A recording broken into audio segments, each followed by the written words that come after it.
Hey everyone, welcome back to Breakthrough Innovation, where we dive into the real stories behind the ideas, experiments, and leadership that shape the future.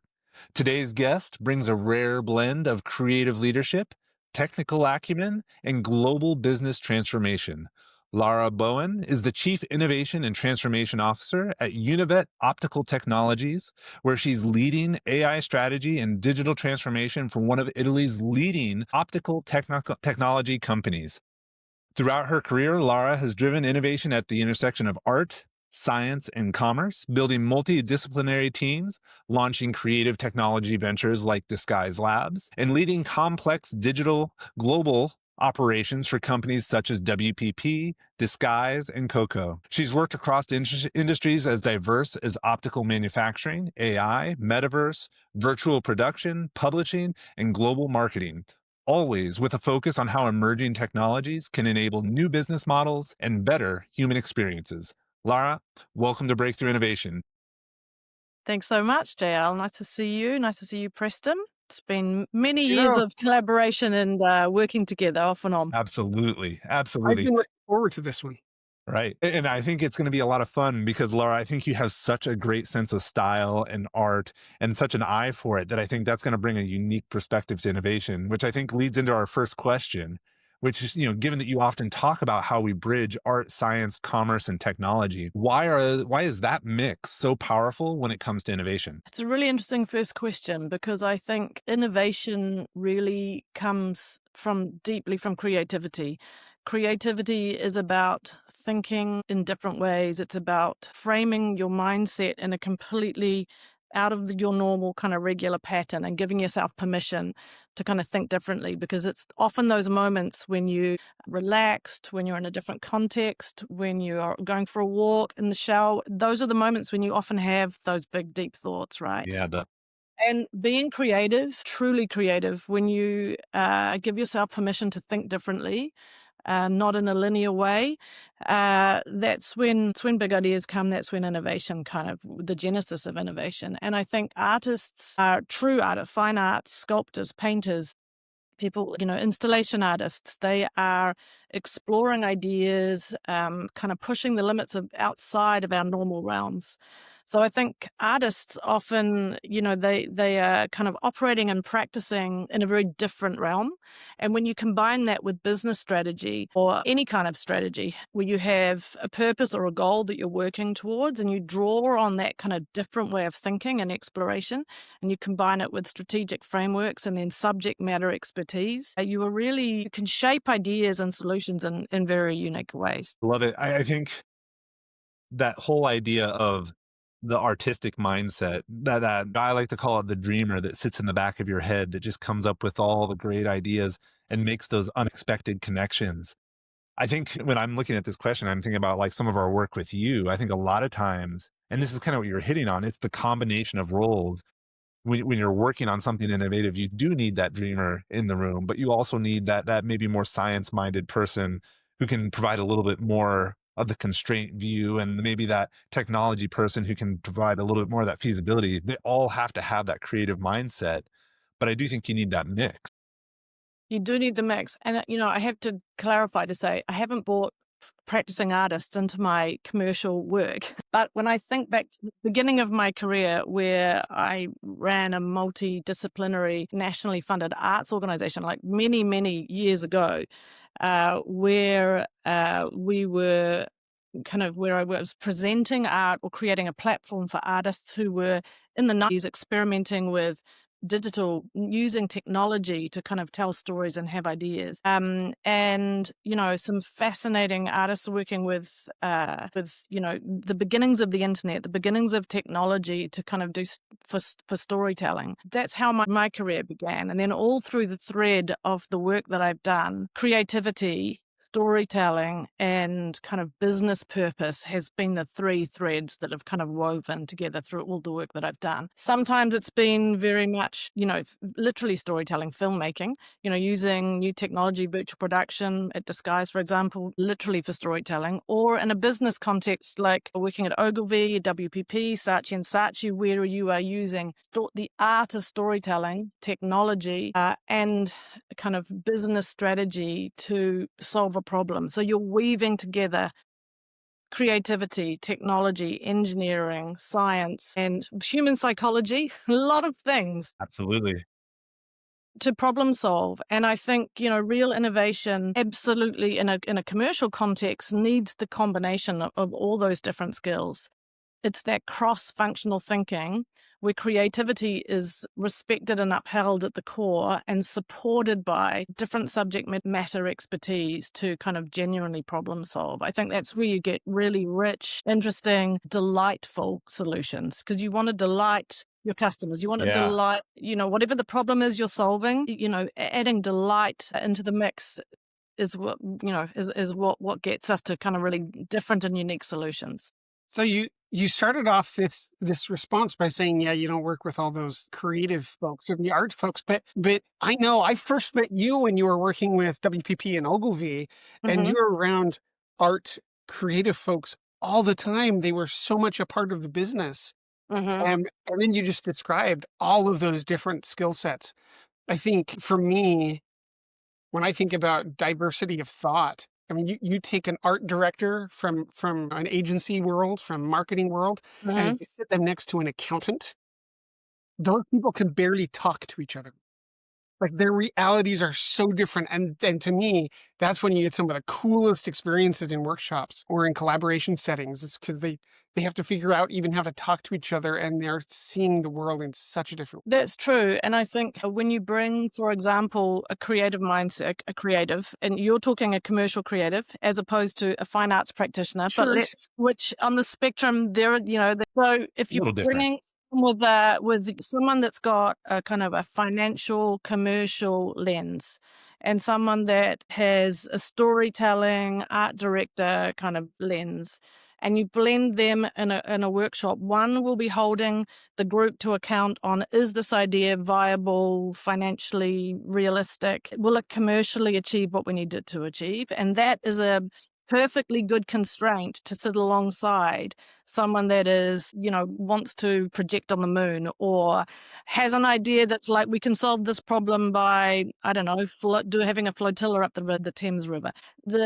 Having the combination of that commercial kind of analyst, the creative thinker, they're important combinations. You also need the engineer or the logistics person. You need combinations of people to solve problems. But I think the most important ingredient to set up for success, or one of the most important ingredients, is purpose and clarity on the problem you're solving, the constraints you need to work within, and why strategically what it is you're doing is important.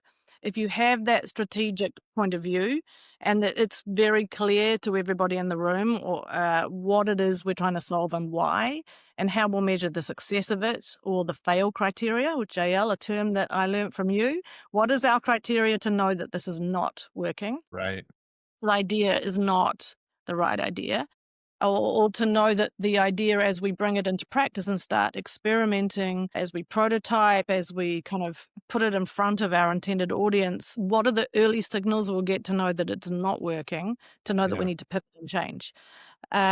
So having that clarity on the strategy so that it's sitting inside a kind of an organizational vision, that's where you don't just come up with great ideas, but you come up with great ideas that succeed in driving business success.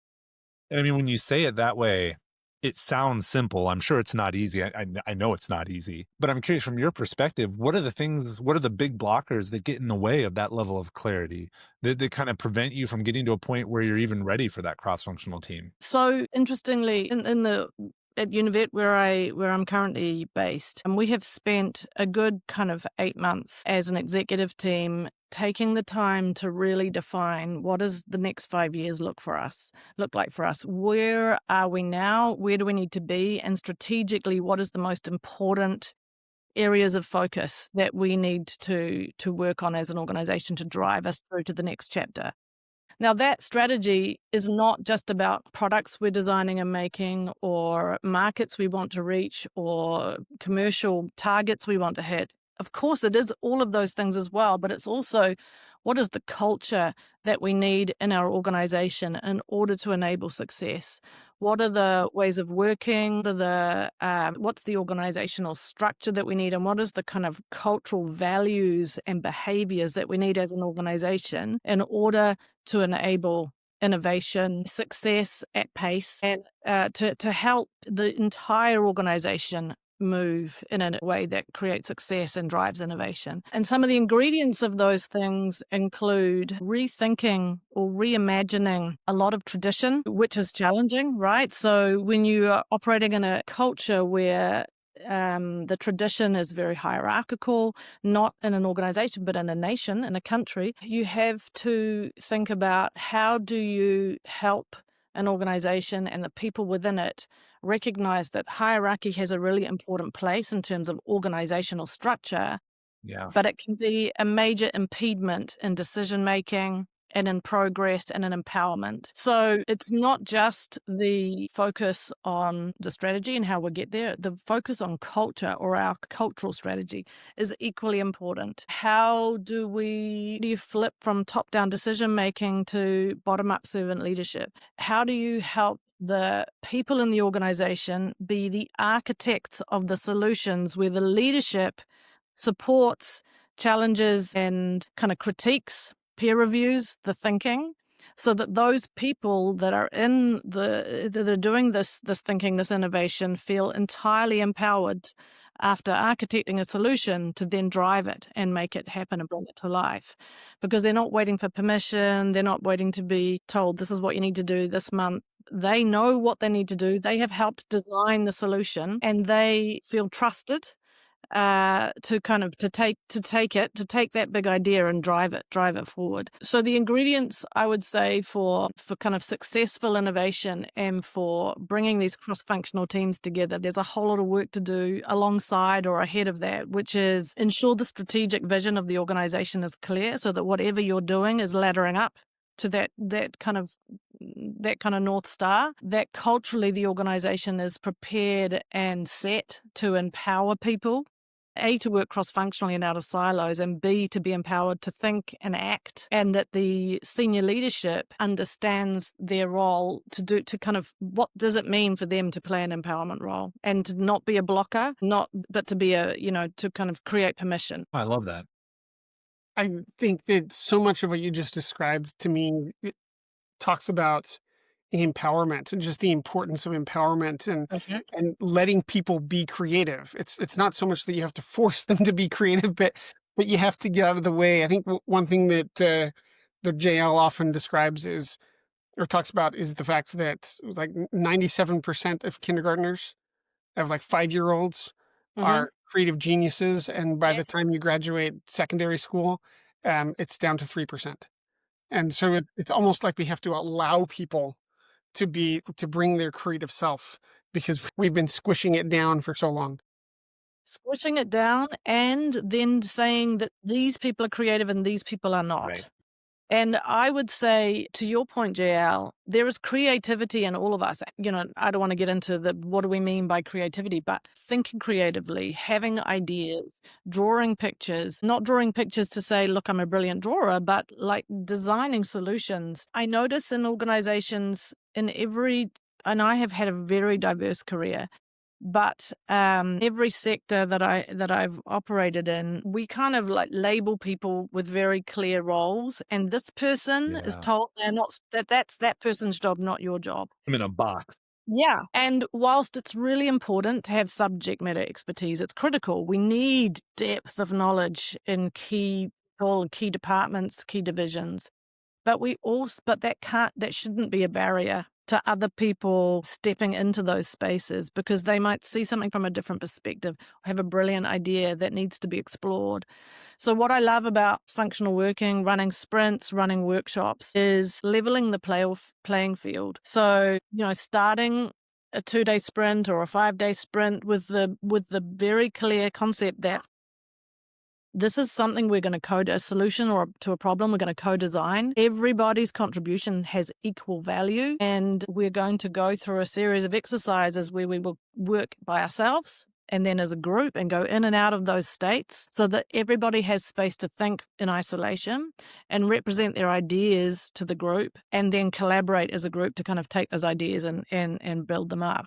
So I think sprint or, really well organized kind of workshop methodology is a great way of kind of creating space for different voices to rise and not to be the loudest people in the room or the most confident or the most senior or the most extrovert, but actually create space for all the voices and so everyone to be creative and everyone to kind of put their ideas on the table. I'm kind of touching a lot of different Yeah. content. I'm No, and drifting I off. think that's great. So Yeah. maybe here to help synthesize it down for Yes. some of those leaders who are stepping in to those innovation roles for the first time, Mhm. what would be the most important piece of advice you would give them? So, to someone stepping into an innovation role, I think first and foremost, of course, have absolute clarity on where the most value is. What is the most valuable thing you can bring to the organization what's the problem that needs to be solved, or the cultural change that needs to happen that will create the most value for you in your role as an innovation officer or working in innovation. So in other words, how does your role sit strategically in the framework of the organization? Have clarity on that. I would say as someone sitting in an innovation role, your team is essentially your executive team, or it is essentially you need to have incredibly strong relationships across the entire business. Unless you have an R&D team, in which case you have a team of R&D. But if you are in the role that I'm doing, which is innovation, I don't have an innovation team. The innovation comes from different people across the business. So the relationships that you form across the business are critical because innovation has to draw on multidisciplinary skill sets, marketing, engineering, production. It has to be very broad operations. So understand the strategy, form clear strategic relationships across the business, understand what's critical to them and what problems they're solving.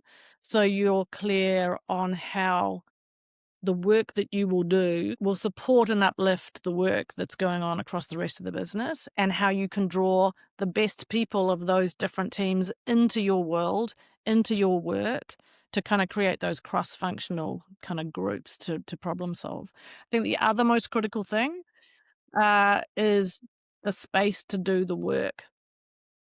So, creating space. And what does that mean? How can we get the full attention of a small, purposefully chosen group of people to clear their diaries for a period of time, 2 days, 5 days, if it's a sprint, Yeah. to do the work in an unobstructed way, to do the thinking and reach conclusions or hypothesis and prototypes, to actually build momentum as a group and to then take that work out of that workshop and then have some pace to keep it moving. And if we overload people and everyone's got 17 jobs each, that innovation work will never succeed. That will just keep falling to the bottom of the pile. Yeah. So I think the role of an innovation leader is very much about creating the context and the space, the relationships and the space for innovation to truly thrive in an organization. So it's a Love it. mix of operations, it's a mixture of strategy, it's a mixture of workshop facilitator, and then kind of cross-functional, bringing people together. I think all of those ingredients are critical. I love it. So before we wrap up, Laura, where can listeners connect with you? What's the best way for them to collaborate? LinkedIn, I guess. LinkedIn is kind of where we all tell our stories. So LinkedIn. Awesome. So that sounds great. Perfect. We'll get the link in the show notes. Laura, thank you so much for the great conversation. We're grateful to have the chance to talk to you, benefit from your insights. For everyone else who's made it all the way to the end with us, we'd love to hear from you in the comments. What are some of the innovation challenges you've been facing as an innovation leader? Let us hear it. And if you know anyone who would benefit from Laura's experience, share the episode, pass the knowledge along, and then don't forget to leave a rating before you leave. That said, I want to thank everyone again. Thank you, Laura, very much for being here, and we'll see you all next time on Breakthrough Innovation. Thanks. Thanks, guys. Nice to chat.